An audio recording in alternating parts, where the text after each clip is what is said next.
ప్రియమైన సహోదరి సహోదరులకు ప్రభువు పేరిట వందనాలు. మీకు మీ కుటుంబానికి యేసుక్రీస్తు యొద్ద నుండి దీవెనలు ఆశీర్వాదములు మెండుగా కలుగునుగాక. ఈరోజు జరిగే ఉపవాస ప్రార్థనకు రండి, ప్రార్థనలో పాల్గొనండి. దూరంగా ఉన్నవారు మీ ప్రార్థన అవసరతలను తెలియజెప్పండి. మీ కొరకు ప్రత్యేకంగా ప్రార్థించడం జరుగుతుంది. దేవుడు మిమ్మును దీవించునుగాక. ఈరోజు యేసుక్రీస్తు యొద్ద నుండి మీకు బంగారు మాట, దేవుని వాగ్దానము. కొరింథీయులకు రాసిన మొదటి పత్రిక 14వ అధ్యాయము 1వ వచనము. ప్రేమ కలిగి యుండుటకు ప్రయాసపడుడి, ఆత్మ సంబంధమైన వరములను ఆసక్తితో అపేక్షించుడి, విశేషముగా మీరు ప్రవచన వరము అపేక్షించుడి. Follow after charity and desire spiritual gifts, but rather that ye may prophesy. ప్రత్యేకంగా ప్రవచన వరమును కలిగి ఉండమని దేవుడు సెలవిస్తున్నాడు. ఈ వాక్యం వింటున్న నీకు దేవుని చిత్తమైతే ప్రవచన వరము ఆయన ఇచ్చునుగాక. ప్రవచన వరము నీవు పొందుకొందువుగాక. ఆమేన్.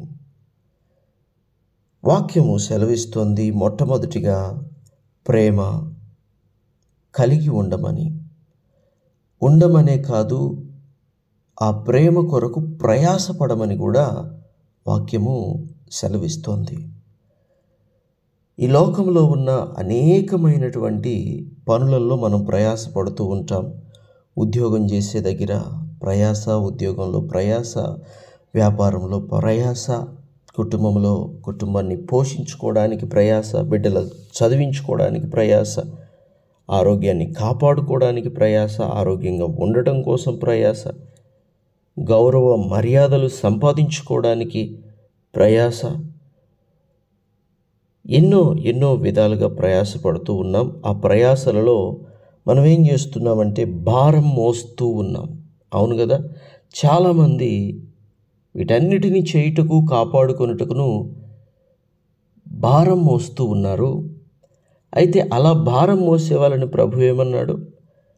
ప్రయాసపడి భారము మోసుకొనుచున్న సమస్త జనులారా, నా యొద్దకు రండి, నేను మీకు విశ్రాంతిని కలుగు చేస్తాను అని. దేవునికి మహిమ కలుగునుగాక. ప్రయాసపడి భారము మోసుకొనుచున్న సమస్త జనులారా, నా యొద్దకు రండి, వచ్చి నా యొద్ద కూర్చొని నేర్చుకోండి అన్నాడు దేవుడు. లోకంలో ఈ పనులు, ఆస్తి పాస్తి, అంతస్తు, డబ్బు, హోదా, పేరు, ప్రఖ్యాత కోసం అయితే ప్రయాస పడొద్దని దేవుడు అంటున్నాడు. కానీ ప్రేమ కలిగి ఉండటానికి మాత్రం ప్రయాసపడండి అని దేవుడు అంటున్నాడు. అంటే ప్రేమ ఎంతో శ్రేష్టమైనది అనే విషయము మనకు అర్థమవుతోంది. ప్రేమ కలిగి ఉండుటకు ప్రయాసపడాలట. దేవునికి మహిమ కలుగునుగాక. వాక్యం వింటున్న దేవుని బిడ్డ, నేను అడుగుతున్నాను, నీవు నీ భార్యను ప్రేమిస్తున్నావా? సహోదరి, నీ భర్తను ప్రేమిస్తున్నావా? నీ పిల్లలను నువ్వు ప్రేమించగలుగుతున్నావా? పిల్లలారా, మీ తల్లిదండ్రులను మీరు ప్రేమించగలుగుతున్నారా? మీ ఇంటి వారినే మీరు ప్రేమించగలుగుతున్నారా?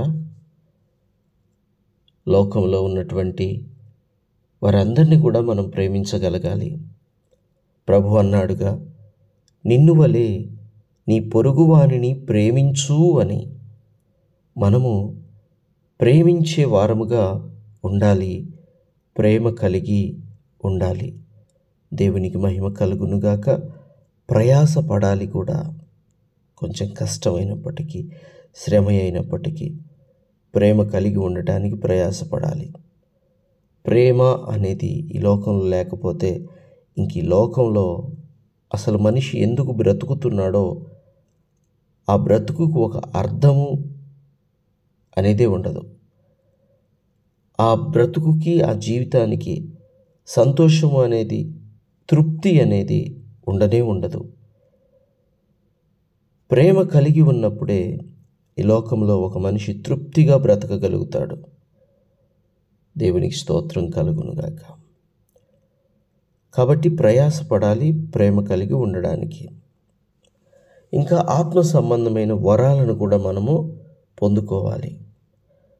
అందులో ముఖ్యంగా మరి విశేషముగా ప్రవచించే వరాన్ని పొందుకోవాలని వాక్యము సెలవిస్తోంది. అవునండి, ప్రవచనము ద్వారాలను తెరుస్తుంది.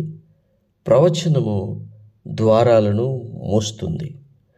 ప్రవచనము ఉన్న వాటిని లేనట్టుగా చేయగలుగుతుంది, లేని వాటిని ఉన్నట్టుగా కూడా చేయగలుగుతుంది. అది ప్రభువు యొక్క ఆత్మ.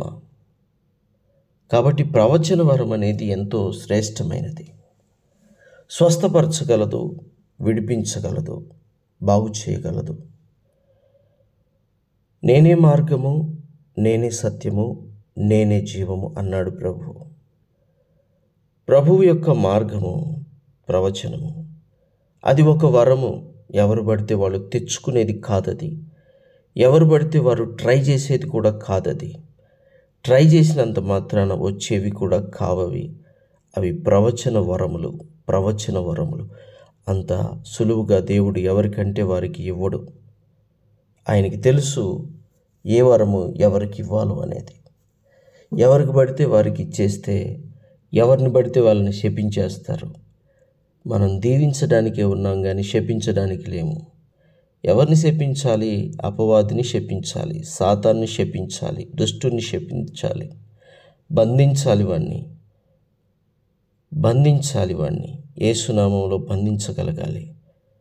దేవునికి స్తోత్రం కలుగునుగాక. భూమి మీద ఎక్కడ నా నామములో 2-3 ఏకీభవించి భూమి మీద ఏటిని బంధిస్తారో వాటిని నేను పరలోకంలో బంధిస్తాను.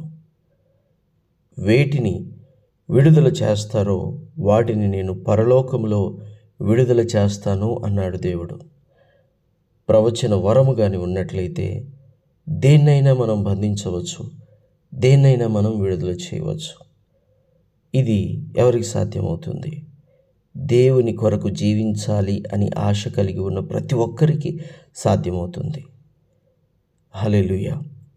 దేవుని కొరకు జీవించాలనుకున్న వారికి, అలాగే దేవునితో జీవించుచున్న వారికి ఇది సాధ్యమవుతుంది.